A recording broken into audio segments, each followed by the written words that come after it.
रानीपुर गांव में श्याम अपने परिवार के साथ रहता था। वह भगवान कृष्ण का बड़ा भक्त था और पेशे से मूर्तिकार था।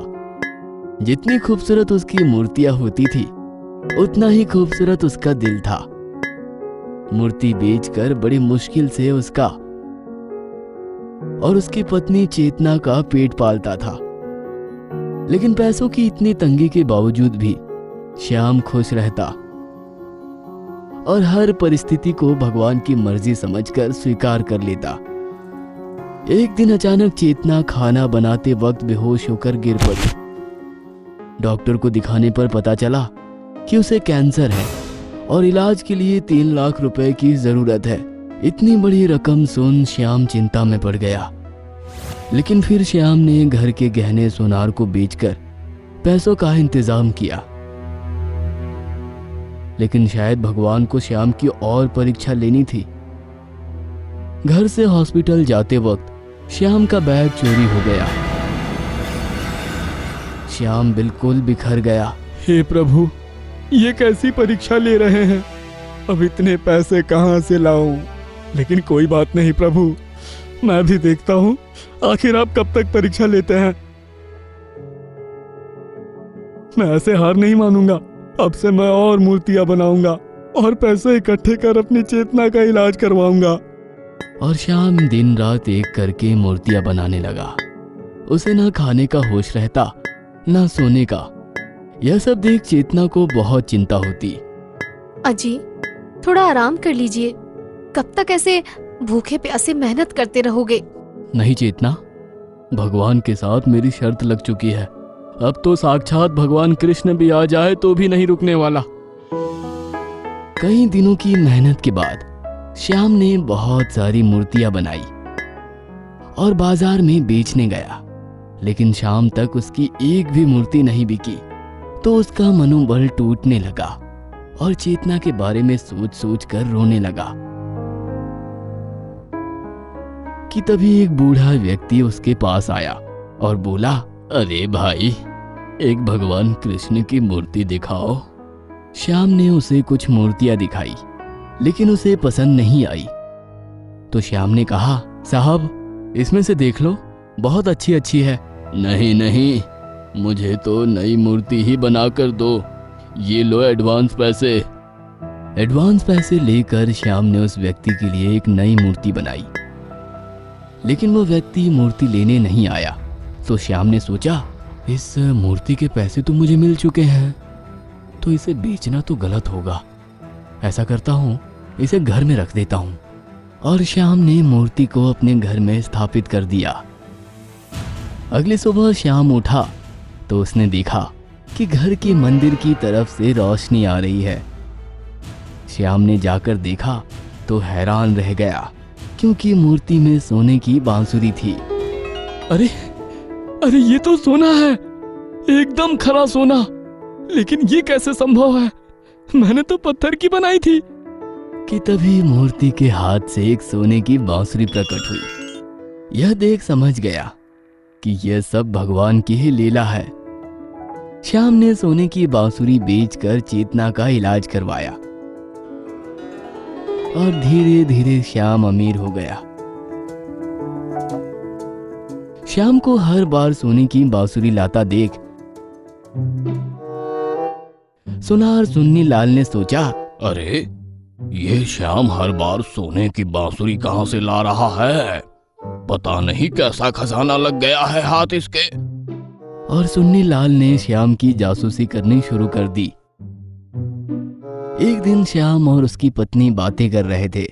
चेतना, ये सारी तो भगवान कृष्ण की कृपा है। हमारे पास अगर ये जादुई मूर्ति नहीं होती तो अभी तक हम गरीब ही रहते। और यहाँ ये बात सुन्नी लाल ने सुन ली। अच्छा, ये खजाना है इसके पास। अगर ये मूर्ति मेरे पास हो तो मुझे सोना खरीदने की जरूरत ही नहीं पड़ेगी, सीधे कमाई होगी। बस किसी दिन मौका देखकर ये मूर्ति चुरा लूंगा और यहाँ से बहुत दूर किसी शहर में चला जाऊंगा। फिर एक दिन जब श्याम और चेतना दूसरे गांव गए तो सुन्नी लाल दबे पांव घर में घुस गया। लेकिन जैसे ही वो मूर्ति उठाकर जाने लगा तो एकाएक मूर्ति का वजन बढ़ने लगा। इतने वजन के कारण उसका हाथ उसी मूर्ति के नीचे दब गया और वो वहीं फंस गया। अगले दिन श्याम और चेतना घर लौटे तो सुन्नी लाल रंगे हाथ पकड़ा गया। चंदनपुर गांव में महेश नाम का एक गरीब आदमी रहता था। महेश सब्जियां बेचकर बहुत मुश्किल से पैसे कमाता था, लेकिन कभी किसी की मदद करने से मना नहीं करता था। ऐसा करने से उनके घर में सिर्फ जरूरत के मुताबिक ही पैसे बचते थे। एक दिन महेश अपनी बीवी मालती और बेटे दीपू के साथ घर में बैठा हुआ होता है। मम्मी, क्या इस साल भी मेरा जन्मदिन मंदिर में मनाया जाएगा? नहीं बेटा, इस साल मंदिर में भंडारा करने के साथ साथ तुम्हारा जन्मदिन घर में धूमधाम से मनाएंगे। मैंने उसके लिए अलग से पैसे बचा कर रखे हैं। यह सुनकर दीपू और मालती खुश हो जाते हैं। तभी वो देखते हैं कि दरवाजे से होता हुआ गांव का एक आदमी उनके घर आया है। अरे रामलाल, क्या हुआ? ऐसे परेशान क्यों दिख रहे हो? क्या बताऊं महेश बाबू, मेरे बेटे की तबीयत 3 दिन से खराब है और अब उसको शहर के डॉक्टर को दिखाना पड़ेगा। लेकिन मेरे पास इतना पैसा नहीं है कि मैं वहां जा सकूं। 2 दिन से मुखिया जी के पास मदद मांगने जा रहा हूं, लेकिन वो भी मुझे टाल रहे हैं। सुनकर महेश गंभीर हो जाता है और उठकर अलमारी से पैसे निकालकर उसको देते हुए कहता है, देखो मेरे पास फिलहाल इतने ही पैसे हैं, उम्मीद है कि इससे आपका काम हो जाएगा। उन पैसों को लेकर रामलाल बहुत खुश होता है और महेश को दुआएं देते हुए वहां से चला जाता है। दीपू बेटा, इस साल भी तुम्हारा जन्मदिन मंदिर में ही मनाया जाएगा। जब तक तेरे पापा अपने घर के बजाय दूसरों की मदद में पैसे देते रहेंगे, तब तक तो हमें ऐसे ही जिंदगी गुजारनी पड़ेगी। एक दिन तो इस घर में खाने को भी कुछ नहीं बचेगा। अगले दिन महेश अपनी सब्जियों का ठेला लेकर नदी के किनारे से गुजर रहा होता है। तभी उसकी नजर वहां पर घूम रहे एक हंस पर पड़ती है। वो रुककर मुस्कुराते हुए उसको देखने लगता है। तभी कहीं से एक जाल आता है और उस हंस पर गिर जाता है। हंस फड़फड़ाने लगता है तो महेश उसको छुड़ाने के लिए आगे बढ़ता है। तभी एक आदमी वहां आकर कहता है, अरे ओ पागल, इतनी मुश्किल से मैंने इसको पकड़ा है, तू इससे दूर रह, ये अब मेरा है। ऐसा मत करो, मैंने सुबह से जितने भी पैसे कमाए हैं वो सारे ले लो, लेकिन इस बेचारे हंस को छोड़ दो। हाँ, तेरे पैसों से मेरा कुछ भला नहीं होगा, इसको बेचकर ज्यादा पैसे आएंगे, हट जा। कहकर जैसे ही शिकारी हंस की तरफ बढ़ता है तो जाल अपने आप उस हंस पर से हटकर उस शिकारी पर चला जाता है और जाल में करंट फैल जाता है, जिससे शिकारी को झटका लगने लगता है। अरे कोई बचाओ! उसके बाल खड़े हो जाते हैं और आंखें काली पड़ जाती है। फिर वो बचाओ बचाओ कहते हुए जाल समेत वहां से भाग जाता है। महेश ये मंजर देखकर चौंक जाता है। हाँ? ये कैसे हुआ? कहते हुए महेश हंस के पास जाता है तो हंस बोलने लगता है, महेश, तुम मेरी जान बचाने के लिए अपनी मेहनत की कमाई तक देने के लिए तैयार थे। क्या तुम सभी पर इसी तरह दया करते हो? अरे, तुम बोल सकते हो? हाँ महेश, मैं बोल सकता हूँ। मैं किसी को भी परेशानी में देखता हूँ तो खुद को उसकी मदद करने से रोक नहीं पाता। जो दूसरों का भला सोचते हैं उनके साथ कभी बुरा नहीं होता। कहकर हंस वहां से वापस नदी में चला जाता है। महेश देखता है कि जिस जगह पर हंस बैठा था वहां पर सोने का सिक्का पड़ा हुआ है। महेश खुश होकर उस सिक्के को उठाता है और घर की तरफ चला जाता है। घर जाकर वो मालती और दीपू को सब कुछ बता देता है। वो दोनों खुश हो जाते हैं और मालती वो सिक्का लेकर अलमारी में रख देती है। अगले दिन महेश उस सिक्के को बेचकर सारा पैसा एक ठेकेदार को देकर उसको गांव की गलियों को ठीक से बनाने का ठेका दे देता है। ये देखकर मालती को गुस्सा आ जाता है, पर वो उससे कुछ नहीं कहती। महेश रोजाना की तरह फिर से ठेला लेकर सब्जी बेचने निकल जाता है। शाम को वो जब नदी के किनारे पहुंचता है तो फिर से उसे वहां वो हंस नजर आता है। अरे महेश, सोने का सिक्का मिलने के बाद भी तुम सब्जी बेच रहे हो? जो सिक्का आपने मेरे लिए छोड़ा था, मैंने उसका पैसा गांव की गलियों को ठीक करवाने के लिए ठेकेदार को दे दिया है। ये सुनकर हंस बोलता है, तुम असल में एक सच्चे और अच्छे इंसान हो, तुम में लालच बिल्कुल भी नहीं है। इतना कहकर हंस वापस नदी में चला जाता है और इस बार भी महेश को वहां एक और सोने का सिक्का मिलता है। वो उस सिक्के को उठाकर घर चला जाता है और फिर से मालती और दीपू को सब बता देता है। उस दिन के बाद से रोजाना महेश को एक सिक्का उस हंस के जरिए मिलने लगता है और धीरे धीरे उसकी गरीबी दूर हो जाती है। लेकिन अब भी वो गांव वालों की मदद करना नहीं छोड़ता। धीरे धीरे गांव में ये बात फैल जाती है कि जो काम गांव के मुखिया को करना चाहिए वो महेश कर रहा है। ये बात मुखिया को पता चलती है तो वो अपने एक आदमी को महेश की जासूसी में लगा देता है, ये पता करने के लिए कि उसके पास अचानक से इतना पैसा कैसे आना शुरू हुआ। जासूस शाम को महेश का पीछा करता है और उसको दिखाई देता है कि हंस उससे बात करता है और उसको एक सिक्का रोजाना देकर चला जाता है। ये बात जाकर वो मुखिया को बताता है। अगले दिन जब महेश शाम को नदी किनारे पहुंचता है तो मुखिया भी उसको वहां खड़ा नजर आता है। मुखिया जी, आप यहाँ क्या कर रहे हैं? मुझे तेरे बारे में सब पता चल गया है, अब मैं इस हंस को अपने साथ ले जा रहा हूँ। कहते हुए मुखिया जैसे ही हंस की तरफ बढ़ता है, हंस के मुंह से बिजली निकलती है और मुखिया को जोरदार झटका लगता है। तुम एक लालची इंसान हो, तुम्हारे लिए मेरे पास कुछ नहीं है।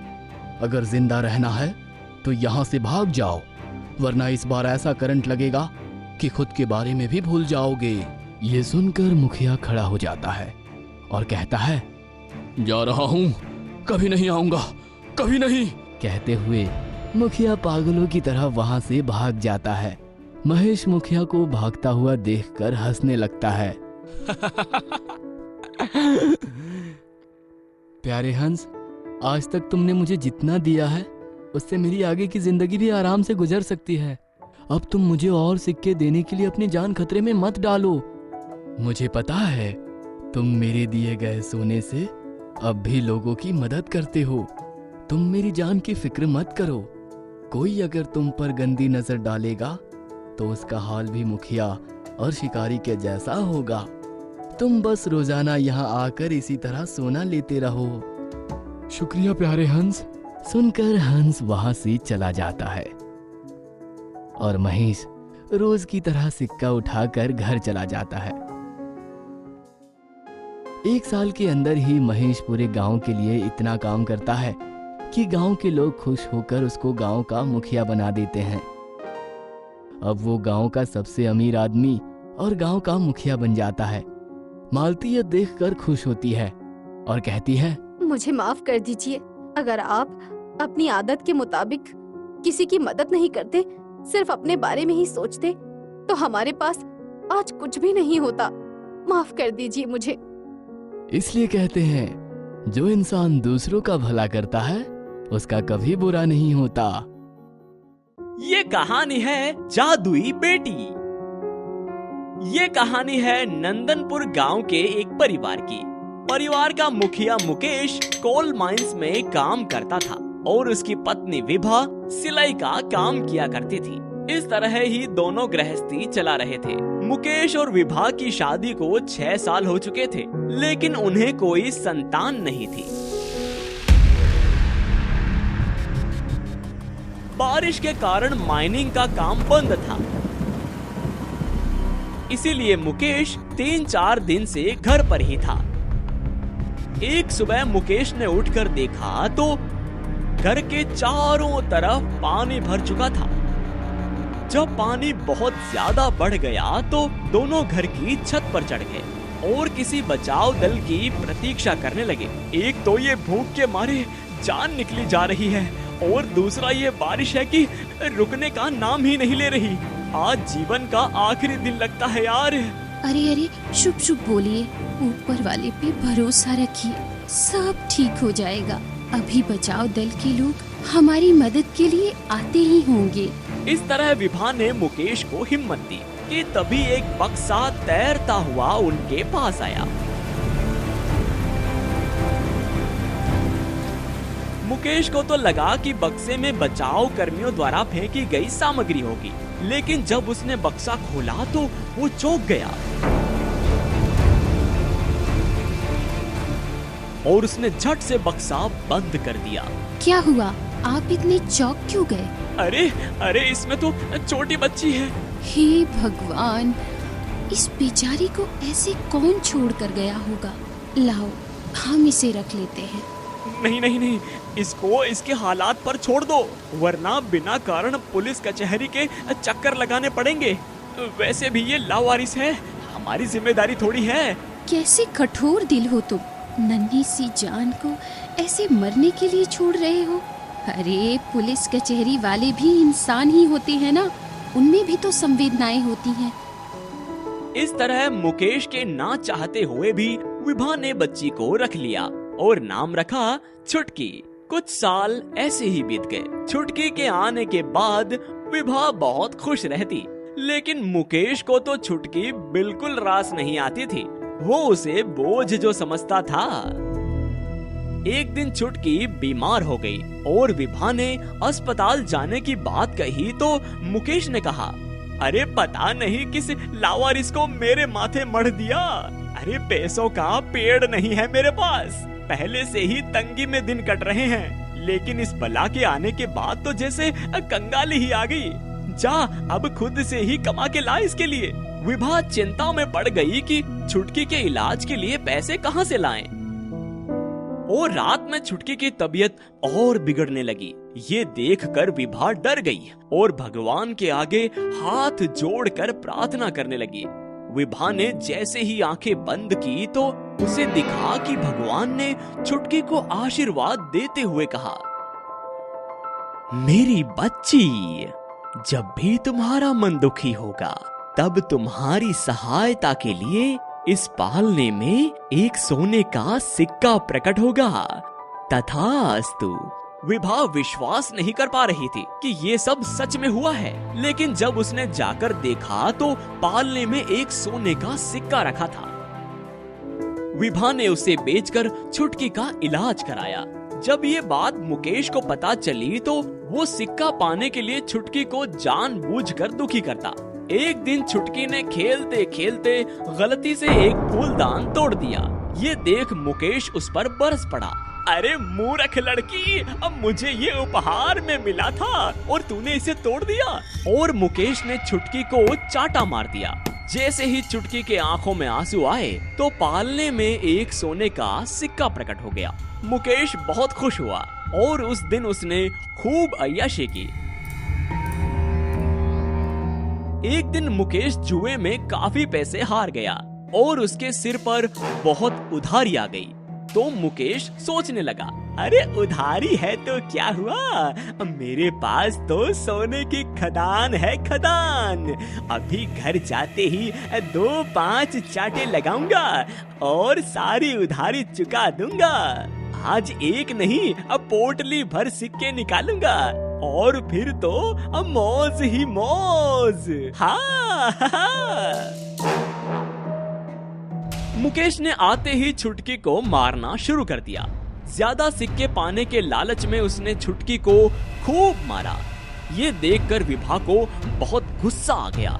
इतनी बर्बरता देख वो छुटकी को लेकर घर से चली गई और दोनों खुशी से दूसरी जगह जाकर रहने लगे। और अधिक नशे के कारण मुकेश का स्वास्थ्य खराब हो गया और वो चल बसा। ये कहानी है जादुई नाव।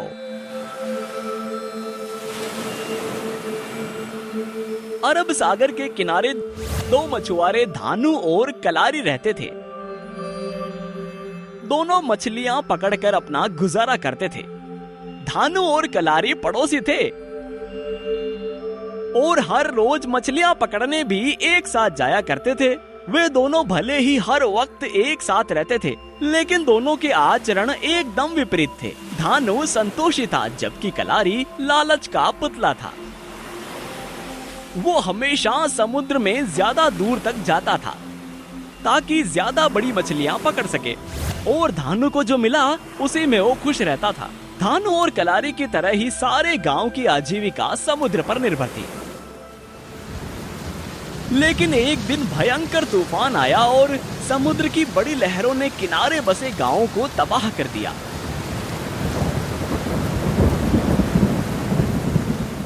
जो बीच में आया उसे बहा ले गया। तूफान शांत होने के बाद धानु और कलारी दोनों अपने टूटे घर की मरम्मत में लगे हुए थे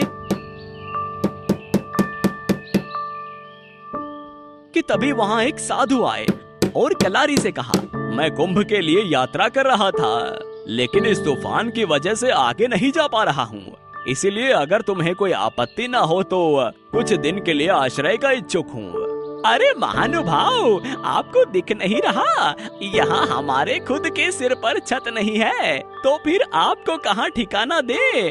चलिए कहीं और देखिए। धानु को कलारी का व्यवहार उचित नहीं लगा तो उसने साधु के पास जाकर कहा, मुनिवर, आप मेरे घर रुक जाइए। मेरे पास ज्यादा धन तो नहीं है, लेकिन आपको कोई परेशानी नहीं होने दूंगा। और धानु ने साधु की सच्चे दिल से सेवा की। तो एक दिन साधु ने कहा, धानु, तुम धन से भले ही गरीब हो, लेकिन हृदय के बहुत अमीर हो। तुम्हारी दिलेरी देखकर तो मन प्रसन्न हो गया। यहाँ से पूर्व की ओर चलने पर सुरवती नदी के किनारे तुम्हें एक नाव मिलेगी, वही तुम्हारा इनाम है। ऐसा कहकर साधु महाराज ने अपने गंतव्य की ओर प्रस्थान किया। धानु ने पूर्व की ओर यात्रा शुरू की। कुछ दिन चलने के बाद वो नाव तक पहुंच गया।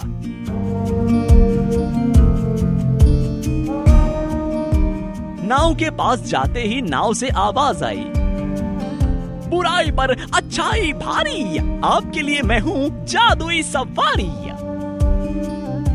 धानु ने नाव में बैठकर जैसे ही पतवार चलाना शुरू किया, समुद्र में से रुपयों के नोट निकल निकल कर नाव में गिरने लगे। धानु ऐसे अद्भुत दृश्य को एकटक देखता रहा। हे भगवान, ये क्या हो रहा है? इतना पैसा तो अब पूरे गांव के लिए काफी होगा।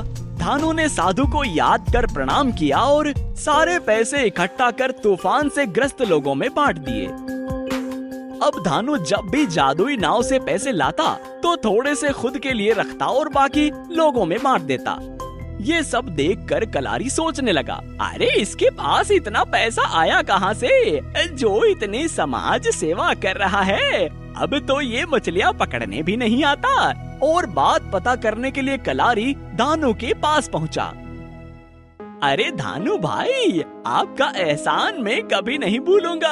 अरे मैं तो क्या, अब पूरा गांव नहीं भूलेगा। ऐसे मुश्किल समय में इतनी मदद तो कोई फरिश्ता ही कर सकता है। जय हो धानु भाई, तुम्हारी जय हो। अरे कलारी, ये क्या कर रहे हो तुम? मैंने ऐसा कुछ नहीं किया है जो तुम्हें मेरे नाम के जयकारे लगाने पड़े। अगर जयकारे लगाने ही हैं तो उस जादुई नाव के लगाओ, जिसके कारण ये सब कुछ संभव हुआ है। धानु ने कलारी को अपना मित्र समझकर सब कुछ बता दिया, परंतु कलारी कुटिल और लालची था। वो जादुई नाव को हथियाने की सोचने लगा। अरे कैसा मूर्ख है ये, जादुई नाव है इसके पास, फिर भी अभी तक झोपड़ी में पड़ा है। लेकिन अच्छा है, इसकी मंद बुद्धि मेरे भाग्य के ताले खोलेगी। बस एक बार जादुई नाव हाथ लग जाए। लेकिन धानु के जीते जी तो ये नाव मुझे नहीं मिलेगी, अब पूरे गांव का मसीहा जो बना हुआ है। अगले दिन कलारी धानु को बहाने से समुद्र में ले गया और समुद्र में दूर जाने पर उसने धानु पर जाल डालकर उसे समुद्र में फेंक दिया और वहां से भागने के लिए पतवार चलाने लगा। लेकिन उसके पतवार चलाते ही नोट की जगह बड़े बड़े मगरमच्छ नाव में आ गिरे और वो कुछ कर पाता उससे पहले ही मगरमच्छों ने उसे दबोच लिया। और वो मारा गया। जादुई नाव ने किसी तरह धानु को बचाया और उसे घर ले आई। अच्छे के साथ अच्छा और बुरे के साथ बुरा होता है।